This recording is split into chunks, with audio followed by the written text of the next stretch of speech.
आइए हम आपको टीबीएम 4 के अंदर किस तरीके से काम किया जा रहा है, यानी अप लाइन के अंदर सुरंग कैसे बनाई जा रही है, वो दिखाने के लिए ले चलते हैं। अंदर काम चल रहा है, लगातार मशीन सुरंग की खुदाई कर रही है और ये खुदाई कैसे हो रही है वो दिखाने के लिए हम आपको यहाँ पर लाए हैं। और ये जगह अपने आप में खास है क्योंकि यहाँ पर जो मलबा निकलता है उसके लिए खास तरीके की ट्रेनें हैं, जो स्लो मूविंग ट्रेनें हैं जिनको धीरे धीरे करके आगे लाया जाता है और यहाँ अंदर मशीन काम कर रही है। अगर हम इस प्रोजेक्ट की बात करें तो 7 टीबीएम मशीनें काम कर रही हैं और आनंद विहार में 4 टीबीएम मशीनें जमीन के नीचे बनकर नीचे उतरकर लगातार अपने काम में लगी हुई हैं और यहाँ पर किस तरीके से काम किया जा रहा है वो हम आपको दिखा रहे हैं। और इस टनल के अंदर अगर आप देखेंगे तो जो डायमीटर है अंदर की का डायमीटर अगर हम उसकी बात करें तो वो तकरीबन 6.5 मीटर डायमीटर है। और यहाँ देखिए ये मशीन है जिसके अंदर हम आपको लेकर आए हैं, ये लगातार काम कर रही है और ये मशीन कॉन्टिन्यूस काम करती है। खास तरीके की मशीन है, इसमें अलग अलग कलपुर्जे हैं जो धीरे धीरे करके आगे बढ़ते चले जाते हैं और जो आगे कटर लगा होता है उसमें हम कह सकते हैं डायमंड्स लगे होते हैं। डायमंड इसलिए क्योंकि दुनिया की सबसे कठोर चीज़ अगर हम देखें तो डायमंड है और डायमंड का काम होता है कि बड़ी आसानी से पत्थरों को काट देता है। लेकिन यहाँ पर तो सॉफ्ट सॉइल है, यानी ऐसी मिट्टी जो भुरभुरी है, यानी जो यमुना नदी ने जो मिट्टी ज़मीन के नीचे डाली हुई है उसको धीरे धीरे करके निकाला जाता है। यहाँ पर मशीन के अंदर हम आपको लेकर आए हैं। ये मशीन अगर हम इसमें देखें तो इसमें ख़ास तरीके का फोम होता है, यानी ख़ास तरीके के केमिकल्स इस्तेमाल किए जाते हैं। जैसे जैसे करके मिट्टी निकाली जाती है वैसे वैसे उसको सख्त किया जाता है, यानी फोम आगे बढ़ता है। ख़ास तरीके के केमिकल्स को यहाँ पर सप्लाई किया जाता है।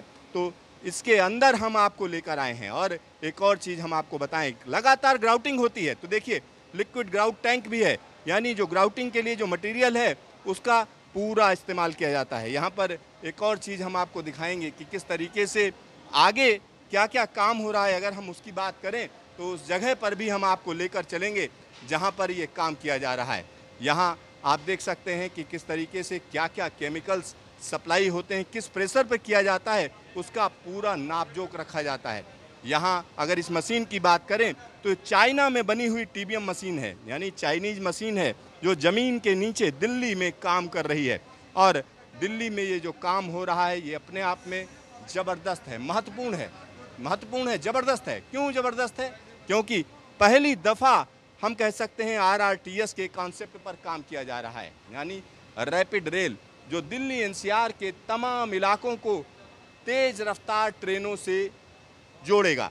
और इसमें जो पहला प्रोजेक्ट है अगर हम उसकी बात करें तो दिल्ली से मेरठ के बीच में 82 किलोमीटर लंबे रास्ते पर ट्रैक बिछाने की पूरी तैयारी चल रही है। जगह जगह काम चल रहा है। एक बड़ा हिस्सा एलिवेटेड है, यानी ज़मीन से ऊपर उठा हुआ है और कुछ हिस्से ऐसे हैं जो हम कह सकते हैं जहां सुरंग है, यानी अंडरग्राउंड है। तो अंडरग्राउंड हिस्से की अगर हम बात करें तो आनंद विहार से न्यू अशोक नगर के बीच का जो हिस्सा है वो अंडरग्राउंड है। और दूसरी तरफ अगर हम चलें तो आनंद विहार से साहिबाबाद के बीच का जो हिस्सा है वो अंडरग्राउंड है और उस हिस्से में हम हैं, यानी आनंद विहार से साहिबाबाद के बीच में 2.1 किलोमीटर लंबी जो टनल बनाई जा रही है। अगर हम उसकी बात करें तो उस टनल को दिखाने के लिए, उसमें काम कैसे चल रहा है वो दिखाने के लिए हम आपको यहाँ पर लाए हैं। और ये जो काम है हम कह सकते हैं कि ऐसा नहीं है कि भारत में पहली दफ़ा हो रहा है, भारत में और जगहों पर भी हुआ है। दिल्ली मेट्रो की अगर हम बात करें तो दिल्ली मेट्रो में लगातार टीबीएम मशीनें इस्तेमाल की गई हैं। कोलकाता मेट्रो की बात करें तो वहाँ पर भी इसी तरीके की तकनीक का इस्तेमाल किया गया।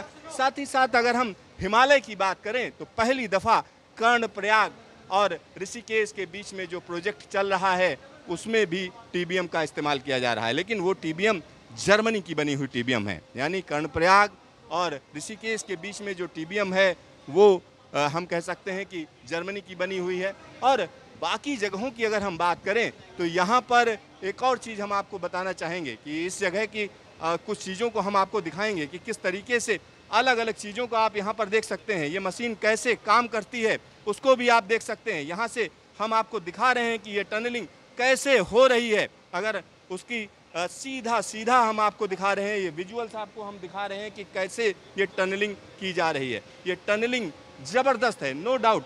यहाँ पर ज़मीन के नीचे लगातार टनलिंग का काम चलता है और इस टीबीएम मशीन के अंदर हम मौजूद हैं और ये टीबीएम मशीन लगातार काम कर रही है। आने वाले दिनों की अगर हम बात करें तो इसको टारगेट दे दिए गए हैं और बताया गया है कि किस तरीके से इसको हम कह सकते हैं आने वाले दिनों में जल्द से जल्द पूरा कर लिया जाएगा। और यहाँ इस टीबीएम की अगर हम बात करें तो टीबीएम 4 है, टीबीएम 4 है और ये टीबीएम 4 जिसके अंदर हम आपको दिखा रहे हैं कि किस तरीके से काम चल रहा है। तो आइए हम उस जगह पर आ चुके हैं जहाँ पर कटर काम कर रहा है, यानी जो मशीन है उसका जो अगला हिस्सा है उसी को हम आपको दिखा रहे हैं। आइए हम आपको न्यूज स्टेशन पर पहली दफ़ा आपको दिखा रहे हैं कि किस तरीके से आरआरटीएस में ये काम चल रहा है। और ये काम निश्चित तौर पर कहा जा सकता है तकनीकी तौर पर आज की तारीख में बड़ा आसान है, क्योंकि पहले की अगर हम बात करें आज से 40-50 साल पहले की बात करें तब इतना आसान नहीं था। और इसमें ख़ास तरीके की तकनीक है जिसमें ये मशीन लगातार काम करती है। और ये जो सुदर्शन मशीन है इसका सबसे अगला हिस्सा हम आपको दिखा रहे हैं। जैसे जैसे ये मशीन खुदाई करते हुए आगे बढ़ती है वैसे वैसे इसका मलबा निकाला जाता है। अब जब मलबा निकल जाता है उसके बाद हम कह सकते हैं जो कंक्रीट का जो स्लैब है उसको लगातार आपस में जोड़ा जाता है और ये ख़ास तरीके की मशीन है। यहाँ पर हम आपको दिखाएंगे कि आगे क्या हो रहा है, किस तरीके से ये काम किया जा रहा है। आपको हम थोड़ा और आगे लेकर चलेंगे और आपको हम बताएंगे कि किस तरीके से ये काम किया जाता है। यहाँ पर मशीन को आप देख सकते हैं, ये मशीन हम कह सकते हैं ज़मीन के नीचे उतारी जाती है। तकरीबन 100 मीटर लंबी ये मशीन है और इस मशीन की अगर हम बात करें तो ये मशीन निश्चित तौर पर कहा जा सकता है कि तकनीकी दक्षता के तौर पर ये निश्चित तौर पर कहा जा सकता है कि आने वाले दिनों की अगर हम बात करें तो अलग अलग प्रोजेक्ट्स में ये मशीन ज़मीन के नीचे उतरी हुई है। यहाँ पर हम आपको बस केवल ये दिखाने के लिए कि किस तरीके से ये काम किया जा रहा है यहाँ पर लाए हैं। और जब ये प्रोजेक्ट पूरा हो जाएगा तब निश्चित तौर पर कहा जाएगा कि आरआरटीएस का जो काम है निश्चित तौर पर दिल्ली एनसीआर के तमाम इलाकों के लिए एक बड़ी पहल होगा। और यहाँ आप देख सकते हैं ये मशीन लगातार ज़मीन के नीचे सुरंग बनाने का काम कर रही है और 7 टीबीएम मशीनें आरआरटीएस प्रोजेक्ट में काम कर रही हैं और 4 टीबीएम मशीनें आनंद विहार में हैं।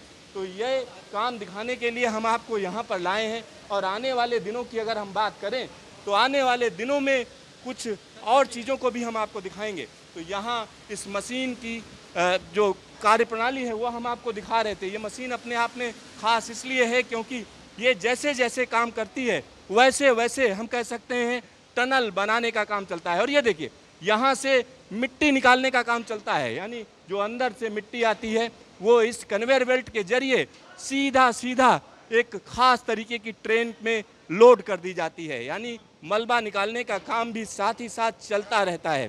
तो ये जगह अपने आप में इम्पॉर्टेंट हो जाती है। आने वाले दिनों की अगर हम बात करें तो ये 2.1 किलोमीटर लंबी टनल जल्द ही पूरी कर ली जाएगी। जब यह टनल पूरी हो जाएगी तो हम कह सकते हैं कि इसमें तेज़ रफ्तार ट्रेनें चलेंगी। कैमरामैन हेमंत के साथ सिद्धार्थ, न्यूज स्टेशन, आनंद विहार, दिल्ली।